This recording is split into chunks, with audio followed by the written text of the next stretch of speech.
I suppose we're all trying to do the right thing, and many of us fight harder to do the right thing than others. But we're not to judge because we don't know what that person has been through, what they're up against, what their future holds, or what their past has been. So we trudge along and we hold hands with one another and we say, let me help you if I can. And then we reciprocate and they say, let me help you if I can. And we're friendly when we pass one another. We say hello or how are you. If someone drops something in the grocery store, you're behind them, you pick it up and hand it to them.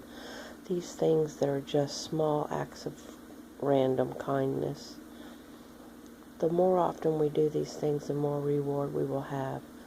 And we will move mountains. And we will sing praises to our God. Because He is going to rise up. We will give our God the glory. And He is using us to be Him.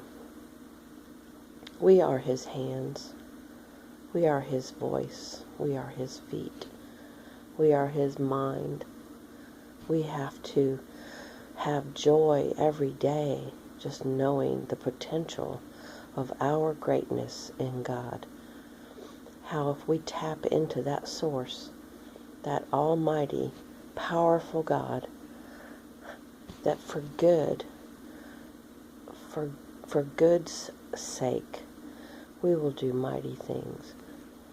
Now, some people can get a hold of that power and feel like they want to run with it, and they don't want to ask God for help, and they don't want to have God interfere. They don't want to think about God being in control. And if you think about it, God being good, all things love, then what can that person be other than hate or the anti-good? And so they take it upon themselves to run from God or run from good and do evil things and do greedy things and things that only benefit them. But love benefits the greater good of all. And love does what's good for the other. Now that doesn't mean you won't benefit. Because when love is in you and you're doing the greater good for all, and you're doing acts of kindness for the other, you're going to benefit. You cannot possibly not benefit. Therefore, we must do all we can to spread goodness, to spread love, and to show that the world is a good place to be, especially to our children. It is a happy place, not a place of fear. Enough talk already about fearful things and evil things. Quit watching television.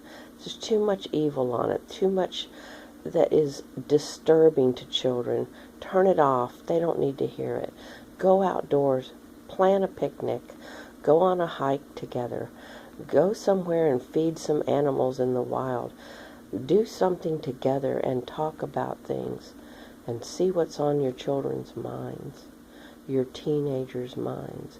They will cherish that small amount of time you spend together where you're actually hand in hand or walking together, talking together, way more than any amount of money you would hand them, although some teenagers might say otherwise. But what is good for the whole is good for all of us, and we need to recognize that we need to do what's good for the betterment of mankind. As Russell Crowe played in The Beautiful Mind, our hero in that movie was a man who fought with Alzheimer's, but he had a beautiful mind, and he developed the theory and consider it one of the better theories because it did win a Pulitzer Prize, that you want to do for the benefit of the majority, not just for a chosen few or just one person, but for the benefit of many. And the most involved is what you do something for. So the benefit is not singled out for one person or two people or even three, but for the whole group, for the whole room of people, for the whole community. What is for the greater good? That should be our aim.